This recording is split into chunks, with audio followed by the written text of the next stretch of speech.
আসসালামু আলাইকুম, সবাই কেমন আছেন? আপনাদের সাথে আছি আমি, মা মেয়ে ঘরোয়া ব্লগ। দূরে এবং কাছে যে যেখান থেকে আমার এই ভিডিওটা দেখেছেন, আশা করি সবাই ভালো আছেন, সুস্থ আছেন এবং নিরাপদে আছেন। আপনাদের ছোট বড় সবার দোয়া এবং ভালোবাসা আলহামদুলিল্লাহ আমি আমার ফ্যামিলির সবাইকে নিয়ে ভালো আছি। আজকের এই ভিডিওটা হলো 1 তারিখ বিকালের ভিডিও। তাই আমি হসপিটাল গিয়েছিলাম, ভর্তি ছিলাম। তখনের এই ভিডিওটা আমার মেয়ে ভিডিও করে রাখছে যে আমি হসপিটাল ভর্তি ছিলাম। তখন কিন্তু আমার হাতে কোনো ক্যানোলা পার্ট কিছু ছিল না। আমি ভয়ে এরকম হয়ে গেছি যে একদম চুপ হয়ে গেছি। এটা হলো 1 তারিখ বিকালবেলা। বিকালবেলা বলতে রাত হয়ে গেছিলো, রাত্রে, হ্যাঁ রাত্রে এই ভিডিওটা। আর এই যে দেখেন চ্যাটটার উপরে একটা কার্টুনে কিন্তু এটি সব মেডিসিন। এটি যে সকালে অপারেশনে নিবে তাই আর কি। আর এই যে এটা হলো সকালের ভিউ। সকালে আমি ওটিতে যাওয়ার আগে গোসল করতে হয়। গোসল টোসল করে আসা বসছি। আমার হাতে ক্যানোলা বা লাগাবো ওগুলো আমি দেখাই নেই, কিন্তু দেখেন আমার মনে হতেছে চোখে অনেক ঘুম, আমার শরীরটা অনেক খারাপ হয়ে গেছে। আর এই যে আমাকে ওটিতে নিয়ে গেছে, ওটিতে যখন নিয়ে গেছে, এটা হলো 2 তারিখের ভিডিও। আবার যখন ওটিতে নিয়ে গেছে, 1 তারিখে ভর্তি হয়েছি, 2 তারিখে ওটিতে নিয়ে গেছে। যখন আমার ওটিতে নিয়ে গেছে তখন কিন্তু ভিডিওটা করা হয় নাই আসলে। মেয়ে বলে কথা, মেয়ে তো মন তখন এমনিতেই খারাপ থাকে, তখন কি ভিডিও তো করতে কি ভালো লাগে বলেন তো? যদি পাশে অন্য কেউ ভিডিও করার থাকতো তাহলে তাহলে না ভিডিও করতো। আর মেয়ে তারপরে এতটুকু ভিডিও করছে অপারেশনের রুমে, ওটির রুমের সামনে।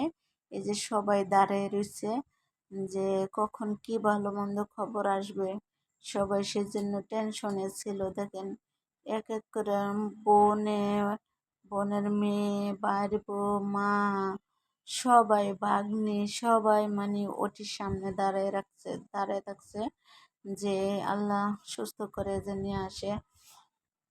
যে আমি একদম ভেঙে পড়েছিলাম, যে এরকম ভেঙে পড়েছিলাম মনে হইতেছে আমি যে বেঁচে আবার আসবো, আমার এরকম কোনো প্রিপারেশন ছিলই না। কারণ হচ্ছে আমি এতটা ভয় পেয়েছিলাম যে এবার নিয়ে দ্বিতীয় অপারেশন। এর আগে 14 মাস আগে একবার করেছি অপারেশন, আর এই যে এখন আবার মনে করেন যে আবার এখন করলাম, তাই তো অনেকটা ভয় পেয়েছি আমি। তাই আমি 2 তারিখে আমার অপারেশন হয়েছে রোববার দিন। তাই আমি শনিবার দিন আবার চলে আসছি 2 তারিখে। কারণ হয়েছে 6 দিন 7 দিন 8 দিনের দিনে হসপিটাল থেকে চলে আসছে। যেমন শনিবার দিন ভর্তি হয়েছি, রবিবার দিন অপারেশন হয়েছে, এরপরে শনিবার দিন আমি চলে আসছি। কিন্তু আমাকে তারা রিলিজ দিতে চায় না, আমি একটু অসুস্থ ছিলাম। আমি দেখলাম যে যদি আমি এই হসপিটালে থাকি তাহলে আমার অনেক খারাপ লাগবে, আমার কাছে ভালো লাগে না, তাই আর কি। এখন এই যে দেখেন সবাই ওটির সামনে দাঁড়িয়ে রাখছে, আত্মীয় স্বজন যারা যারা গেছে সবাই ওটির সামনে দাঁড়িয়ে রাখছে। কারণ হচ্ছে ওটিতে ঢুকানোর পর অনেক সময় অনেক কিছু লাগতে পারে। প্রথমবার কিন্তু আমার এরকম হয়েছিল, তাই সেইটা ভেবে কিন্তু তারা আর কাছ থেকে সরে নেয়। সবাই ওটির সামনে দাঁড়াইয়া আল্লাহ বিল্লাহ করছে, আল্লাহরে রাখছে যে ও আল্লাহ যেন তাড়াতাড়ি সুস্থ করে আনে। কিন্তু ওটিতে ঢুকানোর পরে আমার এতটুকু পর্যন্ত খেয়াল আছে, যখন আমার মুখে অক্সিজেন দিছিল বলতে না এ পর্যন্ত আমার খেয়াল আছিল।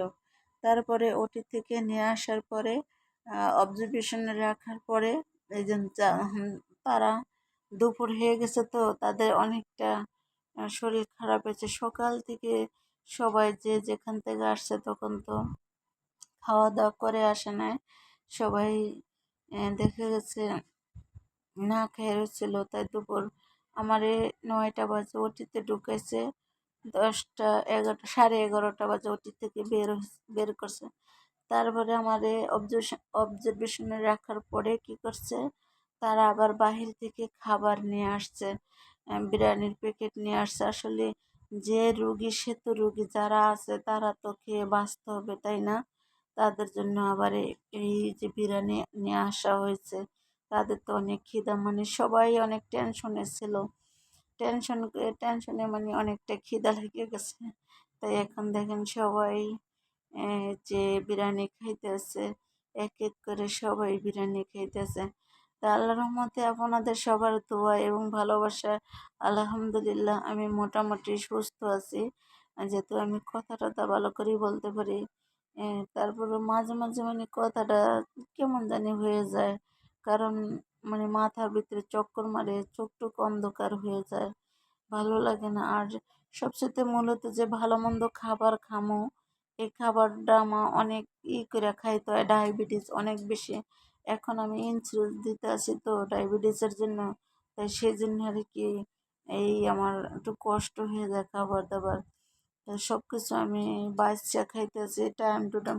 আমি কখনো কিন্তু রুটির ভক্ত ছিলাম না। আমি রুটি দেখলো আমার মাথা ঘুরাইতো, কিন্তু এখন আমার রুটি খাইতে হয়। রুটি খাওয়ার কারণে মনে হইতেছে যে আমি আরো ক্লান্ত হয়ে গেছি।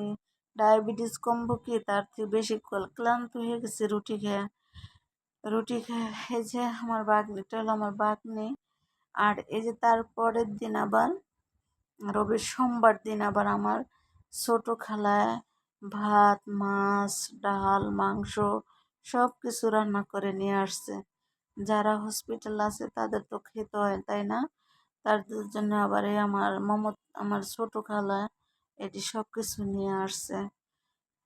তাই যাই হোক, যে যেখান থেকে যেরকম পারছে সে সেখান থেকে এসে দেখা করছে, দেখা করে গেছে, কিন্তু সব কিছু আমি ভিডিও করি নাই।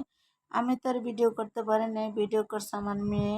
মেয়ে কখন ভিডিও করব, মেয়ে তো সব সময় যেমন করছে, এই জন্য আমার অপারেশন করে আনছে, আনার পরে আমার এই বেডে দেওয়ার পরে আমি একটু সুস্থ। আমার যদি অপারেশনে রাখে তাহলে না আমি অনেকটা অসুস্থ হয়ে যাই, আমার কাছে ভালো লাগে না। সবচেয়ে আমার কেবিনে আমার কাছে ভালো লাগে। তাই জানি না, আমার এখন শোয়াইছে, শোয়ানোর পরে এখন কিন্তু আমার যে অনেকটা কষ্ট হয়েছে। আর একটা ব্যাপার হলো কি জানেন, আমার অনেক কষ্ট হয়েছে ক্যানোলাটা নিয়ে। ওইটা ক্যানোলা আমার হাতে অনেক কষ্ট, ব্যান্ড পায় না খুঁজে। সবাই ভালো থাকবেন, সুস্থ থাকবেন।